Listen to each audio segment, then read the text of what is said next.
आज अगर हम सेक्टर वाइज वीकनेस को देखें तो निफ्टी मीडिया जो है इसको लीड करता हुआ नज़र आ रहा है। हालांकि पिछले हफ्ते हमने कई सारे जो छोटे मीडिया काउंटर्स हैं उनमें एक अच्छी तेज़ी देखी थी, पर आज बेहद प्रॉफिट बुकिंग का कह लीजिए शिकार हो रहे हैं। जैसे कि डिश टीवी करीब 5.5% की यहाँ पे गिरावट है। जी एंटरटेनमेंट खबरों के दम पे भी ये काफ़ी फोकस में रहा था, यहाँ पे भी भारी गिरावट है। फिर से वो 400 240 के स्तरों के आसपास दिख रहा है। वहीं सन टीवी कई समय से ये अपने ट्रेंड लाइन का सपोर्ट लेते हुए ऊपर था, पर आज की इस गिरावट को अक्रॉस द सेक्टर कैसे देखा जाए? क्या यहाँ पे और भी वीकनेस गहरा सकती है इन काउंटर्स में?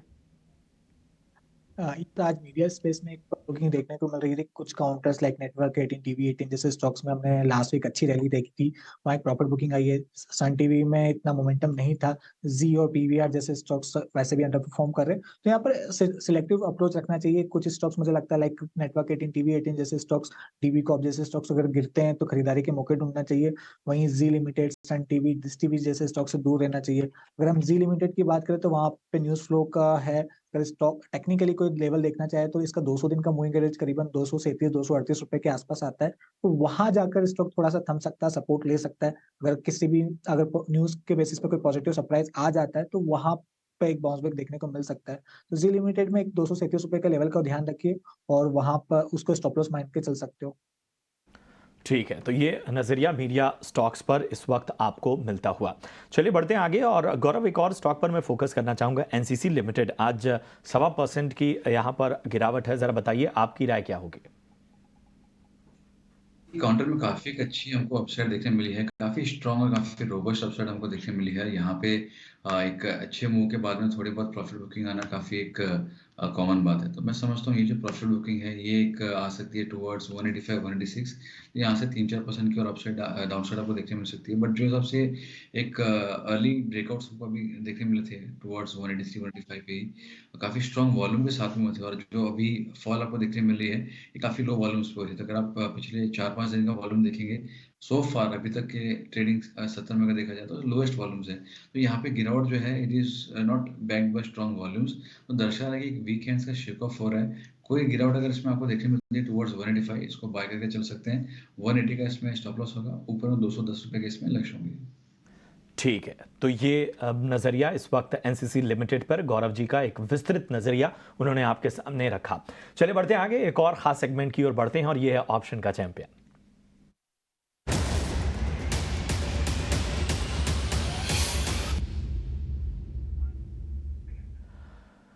और हमारे साथ ऑप्शन की रणनीति साझा करने के लिए जुड़ चुके हैं 5paisa.com के रुचित जैन साहब। Ruchit ji, good afternoon. बताइए आज आपकी ऑप्शन की रणनीति क्या होगी? जी very good afternoon. Well, options में स्टॉक्स के थ्रू ही प्ले करने की रणनीति है, जिसमें डाबर करंटली काफी अच्छे सपोर्ट के आसपास ट्रेड कर रहा है। अगर टेक्निकली देखें तो रिसेंटली एक अच्छा इंपल्सिव अपमूव ये स्टॉक में आया था और अपने 61.8% रिट्रेसमेंट सपोर्ट के आसपास स्टॉक ट्रेड कर रहा है।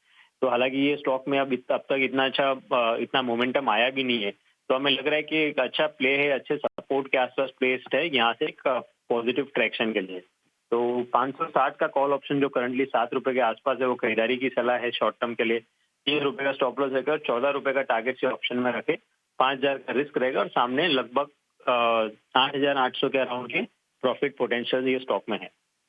ठीक है, तो बहुत बहुत शुक्रिया करेंगे रुचित जी आपका ऑप्शन की रणनीति के लिए। तो डाबर की 560 की कॉल खरीदें, स्टॉप लॉस 3, टारगेट 14 का, अधिकतम मुनाफा 8,750 तक का और नुकसान 5,000 तक के। लेकिन याद रखिए, यहाँ पर हम आपको सेबी का एक डिस्क्लोजर भी दे रहे हैं कि ऑप्शन की दुनिया में 90% लोगों को नुकसान होता है। तो बहुत तैयारी के साथ इसमें निवेश का जो नज़रिया होता है, निवेश की रणनीति बनानी पड़ती है, तो बहुत सोच समझ कर ही इसमें निवेश करें। और आपसे जानना चाहेंगे, जितने भी ये ब्रोकरेज रिलेटेड काउंटर्स हैं, खास तौर से एमसीएक्स, यहाँ पे कमोडिटी एक्सचेंज काउंटर्स में भी अच्छा एक्शन देखने को मिल रहा है। एमसीएक्स कई दिनों बाद एक अच्छा उछाल दिखा रहा है और साथ ही हालांकि बीएससी फिलहाल सपाट है, बट क्या आपको लगता है कि ये दो काउंटर्स में और भी तेज़ी आ सकती है और ये एक अच्छा स्तर है जहाँ पे हम एक्यूमुलेट करें इन्हें? देखिए, यहाँ पे अगर आप ओवरऑल स्ट्रक्चर देखेंगे तो नवंबर 2023 से कंसोलिडेशन फेज में चालू है एमसीएक्स का ट्रेड करना। और यहाँ पे काफ़ी पॉजिटिव डेज भी रहे हैं, काफ़ी नेगेटिव डेज भी रहे हैं, बट फॉलो थ्रू जो है वो रहना बाकी है। जगह अगर काफ़ी स्ट्रांग बाइंग आती है तो उसके अगले दिन जो है प्रॉफिट बुकिंग आ जाती है। कहीं अगर एक स्ट्रांग प्रॉफिट बुकिंग आती है तो उसके अगले दिन सेलिंग की जगह फिर से बाइंग आ जाती है। तो एक यहाँ पे अभी तक क्लियर सिग्नल्स नहीं है, एक छोटा सा फ्लैग फॉर्मेशन सॉर्ट ऑफ बन रहा है इसके अंदर। तो ब्रेकआउट अगर आता है तो इसमें बिल्कुल बाइंग के मौके बनते हैं। तो अगर एक बार स्टॉक जो है 3240 के ऊपर सस्टेन कर ले एमसीएक्स, तो यहाँ पे काफ़ी स्ट्रॉन्ग एक तेजी आपको देखने मिल सकती है। 3500, 3600 आपको देखने मिल सकते हैं। वो सस्टेन हुए तो 4000 के लिए भी लक्ष्य आ सकते हैं। तो यहाँ पे एक अच्छा पैटर्न ज़रूर है, लेकिन क्या प्रीएम्प्ट करना चाहिए? यहाँ पे मैं ये नहीं कहूँगा बहुत बड़ी गिरावट नज़र आ रही है। कोई चाहे तो प्रीएम्प्ट कर सकता है, बट बेसिकली मेरा हमेशा डिसिप्लिन ये रहा है कि मैं जनरली ब्रेकआउट्स प्रीएम्प्ट नहीं करता हूँ। तो उसके लिए 3240 जो है काफ़ी महत्वपूर्ण लेवल, उसके ऊपर अगर जाता है तो उसको बाय कर सकते हैं।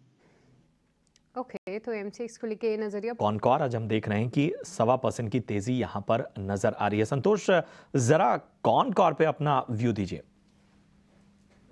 यस, वैसे भी आज पीएसयू स्टॉक सारे बर्जिंग है। कॉनकोर की बात करें तो इसका स्ट्रक्चर अच्छा है, हालांकि आज इसमें इतना बड़ा मोमेंटम नहीं है, बट आप देखोगे तो 20 डे मूविंग एवरेज 870 के आसपास एक अच्छा सपोर्ट का काम कर रहा है।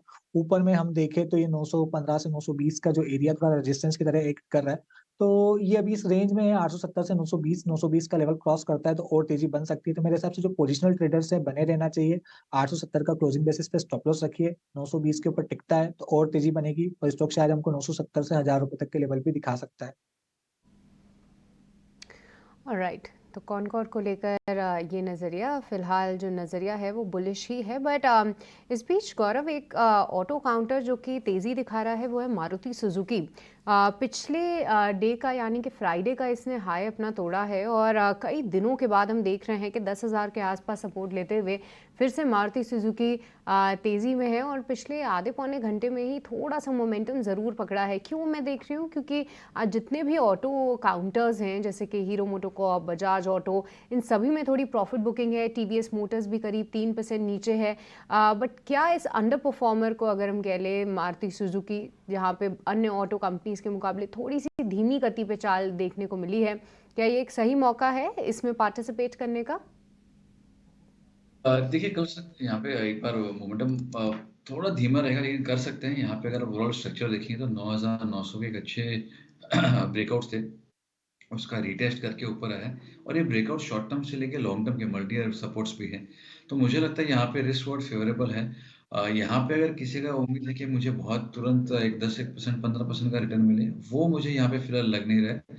लेकिन एक मूव जो है 10,400 10,500 के लिए आपको देखने मिल सकती है, तो आपके लिए तकरीबन 150-200 पॉइंट का स्टॉप लॉस, 400-500 पॉइंट का टारगेट, ये एक रिस्क ऑफ आपके लिए बन रहा है। तो मुझे लगता है यहाँ पे वर्थ है शॉर्ट टर्म ट्रेड्स के लिए। लेकिन बड़े ट्रेड्स के लिए, मतलब बड़े स्विफ्ट मूव्स के लिए यहाँ पे थोड़ा टाइम लगेगा, क्योंकि अंडर परफॉर्मेंस रहा है। आप कंपेयर कर लीजिए टाटा मोटर्स से, आप कंपेयर कर लीजिए अशोक लीलैंड से, या आप कंपेयर कर लीजिए टू व्हीलर स्टॉक से।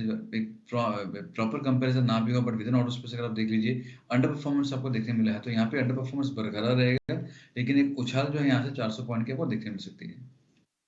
ऑलराइट, तो यहाँ पे एक उछाल देखने को मिल सकता है। शॉर्ट टर्म ट्रेंड में अगर हम देखें तो रिस्क रिवॉर्ड फेवरेबल है, पर लॉन्ग टर्म में बड़े अपॉर्चुनिटीज़ हैं, इस पे कहना थोड़ा मुश्किल ज़रूर